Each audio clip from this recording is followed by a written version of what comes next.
What's next for IT?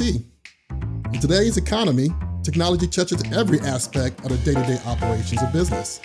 There has never been more pressure on IT to deliver for our organizations. So what can we expect over the next decade? We need to think differently about how we approach our work to continue to thrive into the future.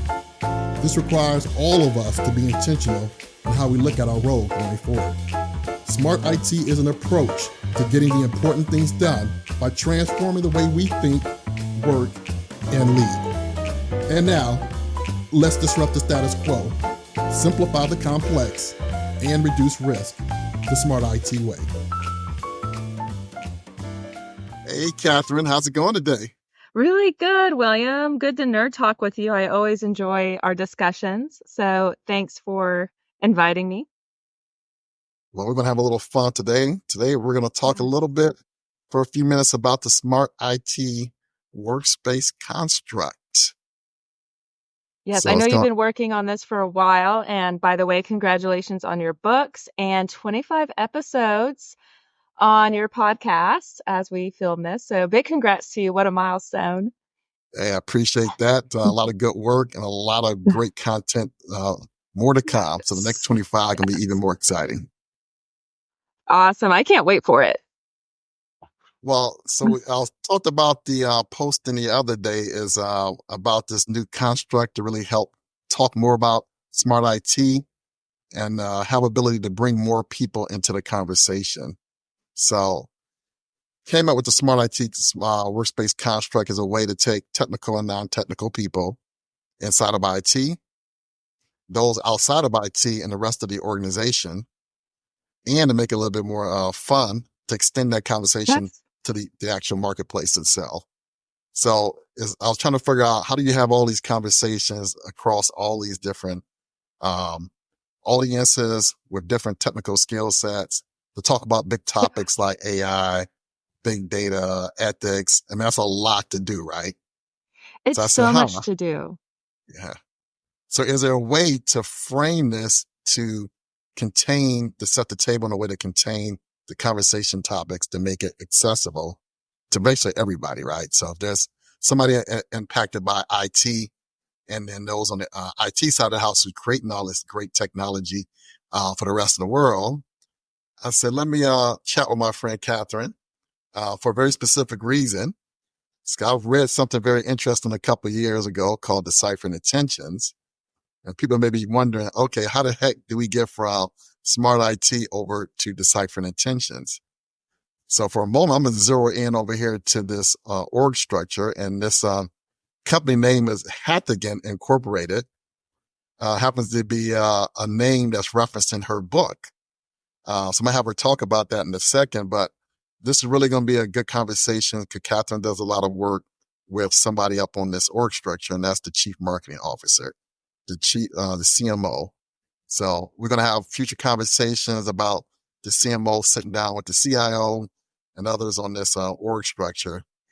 Today, we're going to talk about the CMO specifically and what she's doing with it, and then really talk about this origin of Deciphering Intentions. And we're going to talk a little bit more about how we're going to use that to facilitate these conversations. So switch over here, Katherine. So let's talk a little bit about the brainchild of Deciphering Intentions and find out, like, where did the story come from? Why'd you do it? And what were your inspirations for it? Yeah, absolutely. So you bring up an excellent point for any business that's selling B2B tech, whether it's IT, cybersecurity, something in that arena. We're seeing that they might have 20 stakeholders that they need to talk to make a buying decision. And this can range from the CISO to the chief financial officer, the CFO. And they all have a different understanding of the technology, and they all have like a different part to play in the buying process. So if you look at the way we've typically done marketing and sales, you might have a couple of content assets or campaign that talks directly to the CISO, but then if you want to explain the value to the CFO, you have to create more content. And so when I wrote this book, it was a lot for fun. So I've worked with cybersecurity companies for probably approaching a decade. I'd have to think about it, but a while now. And so I want to take some of the things I learned, but put it in kind of a near future cybersecurity thriller about a father who's an entrepreneur, owns multiple companies, trying to protect his daughter. And what's interesting is when you hosted your book club and we used this book for some of the salespeople, they said, we wish we had copies of this to give to clients. And why? Well, it goes back to the original problem that you just brought up. There's so many things you can talk about the different personas, the different buyers, the different technology. And we see Tom obviously represents the main CIO, and then his team. But then Melanie, his daughter he's trying to protect, represents your users, your employees, people in the network where you want to give them this great experience. They can work at home, in the office, they can go shopping, they can travel, they can do all these things, but enjoy almost an invisible security because we know threats are out there. But that was one of the fascinating things about when I read the book, right? Thinking about like the IT and the technical people who make all this possible. So Tom has some multiple companies, right? And there's some cool technology in there. And we're thinking about, hey, who is on his team? Who runs that? Who designs it, builds it, and secures it? So I opened up an interesting conversation thread to find out, instead of inviting people on to have a conversation about specifically their companies, maybe they don't feel comfortable talking about, the inner workings. So what if we can abstract Absolutely. it and let's talk about Tom's company. And of course, in the book, his last name is Hathigan. So Hathigan Incorporated will encompass any of the multiple roles that our audience has. So I thought it'll be a fun way to talk about it. So if a CIO is at the dinner table at home and he has this book at the dinner table and his daughter's there or son there or a spouse or wife or whatever, they can actually pick up your book and read it in 30 minutes, understand what's going on, have conversations. And in their mind, they can say, hey, Dad, how does all this work? So now all of a sudden we have a larger audience who can talk about artificial intelligence and data privacy and what the ethics are about what we do with all this data. And it happened in a thrilling and engaging way. So that's what really captured my attention when I read the book initially. And I think it kind of took a couple of years till we got to the point where somebody said, hey, this might be useful to actually host a conversation with people. And then let's bring in elements from all the technology providers. So if you have 40, Right. 50, 60 technology providers that make this work, right, it'd be interesting to bring them in as well. And let's bring them into the same story and just have some fun with it. So I really appreciate what you've done there. And we thought to apply this differently and to say, you know what? I think CMOs need to hear this, right? Because I talked to a lot of clients and then they're frustrated with the buyer seller experience, right? It's frustrating. It's too much. It's complicated and noisy. Yeah, go ahead. It absolutely is because the market is so saturated. Even if you think you do something really unique, I can guarantee you your customers think that someone else does what you think. They think they have someone else that does what you do. And so starting those conversations can be really difficult because you're either trying to gain their attention online, so maybe LinkedIn, an email campaign, some kind of ad campaign, or something like how do you get them to stop and watch or read or listen to something when a lot of the content out there looks and feels the same? Or if you're a salesperson, how do you start a conversation that's not product first, but instead is more experience first, customer first, and start a conversation naturally, which a story like this allows you to do? And that brings up a good point, right? So we're talking about the CMO, but also right next to this on the org structure is the vice president of sales, right? So when those two people sit down for lunch, right, it's the same challenge. How do I make Yeah. prospects aware of what we do? And in that entire process of selling to actually get in front of it. So in this case, I'm excited to say we can facilitate the conversation to ask you if you are the VP of sales or the CMO of Hathigan Incorporated. Let's start there. Like, how do you make what's possible to do what Tom is doing in the story and how he's helping his daughter, Melanie. And people be thinking like, oh, that's interesting because we talking about characters and back-end technology, but how did it work? How did you go to the marketplace? And if you had to do 40 different partners and vendors and integrators, how do you have a discussion? So I wanted to ask you about something too, because I really have this this dream of this CIO, CMO, coming together here and ask the question. When the CIO is frustrated by the marketplace, the LinkedIn calls, the sales calls, all these people inundating them with requests. Hey, let me demo this. Let me show you my great solution. That CIO has to be, filter what come through. So I wonder if the CIO turned to their CMO inside the company says, does our company project out to the marketplace that type of frustration that he feels or she feels? And do they do anything different, right? Because the CMO has the same challenge, right? As those 100 or 200 vendors on the outside providing technology to their organization. So if Hattigan says use 500 different partners, how are they presenting themselves up to the market? Because their CMO and their VP of sales also has to go out and break that noise. So let's talk about that challenge with these two people sitting next to each other, like sharing those different experiences. That's interesting. I have, you attended part of the conference, Cyber Marketing Con, and Cyber Creative Con, and one of the sessions was a panel of CIOs and CISOs, particularly CISOs. And you're right. I mean, they are hit with so many messages because everyone wants to sell to the CISO. And they're sick of white papers. That's what we were hearing, at least from the panel. They're sick of this traditional long form written content. And so they do want something quick and short. So I don't know if CISOs are having conversations with their same company CMO, but I think it'd be really helpful because we see a lot of brands putting out the same type of content that we know people scroll by, or if it's sent to them in an email, it's like another white paper. Like unless it's like the Verizon um, data breach report, there's just some things we're not going to read because there's so much out there. So something like that takes a more entertaining feel is it brings your guard down. So if you saw a story come through or maybe a trailer of something like Deciphering Intentions, right, that's automatically going to get your guard down. And then you're seeing someone that represents you in action. And that's kind of what breaks up the noise in the marketing world is something different, fun, but it's really almost like an ad in disguise. Yeah. Yeah. So Tom gets to go into the office in the morning and ask his CMO, hey, what are we going to do to actually get some new customers this quarter or next quarter? What are we doing innovative? So I think this is really good for CMOs to put themselves in that persona. I need to talk to Tom tomorrow, and he's going to ask me that question.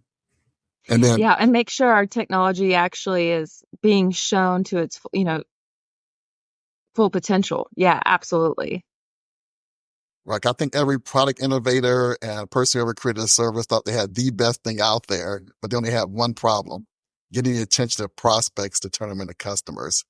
So I'm excited to see how you're going to help CMOs and in that case, also the VP of sales, right? Because sales needs this pipeline. They need marketing to go out there with the brand and do all these activities to get the attention.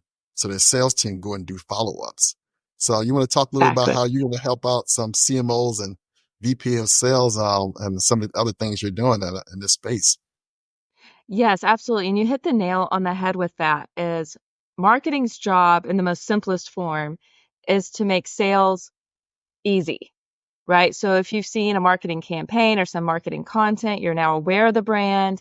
There's been some trust and credibility, likability around the brands built. By the time someone from sales reaches out or ideally the customers reach out to sales. I'm so interested. I want to learn more. I'm ready to buy. But sometimes it's the opposite. It's still sales doing outreach because the potential customer has already seen the marketing content. It should make it so much more easy almost in a way to have those conversations. And that's exactly what we're trying to do with content like this. And especially in cybersecurity, people don't want to talk about their own environment and problems. We have this joke with some of my clients is that, and it's a reference to Fight Club, by the way, but the Yeah. first rule of cybersecurity is to not talk about your environment. First rule about cybersecurity, or the second rule of cybersecurity is to not talk about your environment because there's some risk there too, if even sharing with the potential vendor or partner you're going to work with. And so a story like this, you can use stories like this where your technology or service is shown in action, use that in the marketing, and by the time sales talk to them, that's their reference point. We're not necessarily having to immediately jump into talking about your environment or a previous breach. How many times do we use SolarWinds or Target or some of these famous breaches as examples, right? So it just gives that talking point for sales, but it helps marketing gain more attention and feed those leads. Well, I'm excited for what's coming here. Yeah. So I know you help out companies all the time. So technology space, cybersecurity space, they help the CMOs in their efforts here. And then appreciate what we're going to use the leverage for this this workspace construct to have these cool and interesting conversations with hackers and defenders, the people who build the code, the people who build the data centers and the cloud architecture to make all this work. And I'm excited to reference all of this with Hathican Incorporated and all the tech that could potentially be here today and into the future. So I think we just need everybody to get started, right? So they can pick this book up, they can download it, they can get a paperback copy, and in about 30 minutes, they'll know who Tom is, they'll know his daughter Melanie, and we get some interesting conversation we're going to be sparking over the next couple weeks and months, getting into privacy and ethics and governance, so all these cool topics we like to talk about in IT. And if you pick it up and read it, you can hand it off to non-technical readers as well, and they will enjoy the story and go along with you. So any parting words for the audience here before we wrap up? Just to remember that any part of effective communication has to do with context and examples, which is what this story does. So much of marketing today is just saying what your product or solution is made of. And that doesn't put it in context of real life scenarios. So when you use a story like this, that's why use cases and case studies are so effective, is because it puts the technology or service in context of a problem and achieving a goal. But when you use fictional stories like this that are kind of based on fact, it's almost like combining several use cases together, right? And that's why William keeps bringing up, well, you can talk about governance, risk, you can talk about certain functionalities like access management, identity management, all that kind of stuff. So my final thought is just I'm really excited for CMOs and their teams to start thinking of more creative ways to use storytelling to talk to the multiple stakeholders and personas that are part of that buying process. We're already seeing, I won't name them, but you're already seeing some brands do this. And if you look at the comments on those videos, you're going to see cybersecurity analysts, IT engineers, CISO saying, gosh, I wish this story continued. I would watch the full thing. So I'm really excited to see how some CMOs put their budget to really good use and start standing out in the marketplace for those multiple conversations they need to have and their sales teams need to have. I love it. That is also. So we're going to wrap here, though. So you will see much more communications around. So message myself, message Katherine to speak more, and make sure you go download the book today. Check it out. Order your copies, physical copies as well. And we look forward to continue this conversation into the future. Until next time. Thanks for joining another episode of the Smart IT Podcast, where we explore what's next for IT and disrupt the status quo, simplify the complex, and reduce risk together. If you like what you hear, please like, subscribe, and leave your comments. And for more Smart IT wisdom, check out my website at williamreed.info.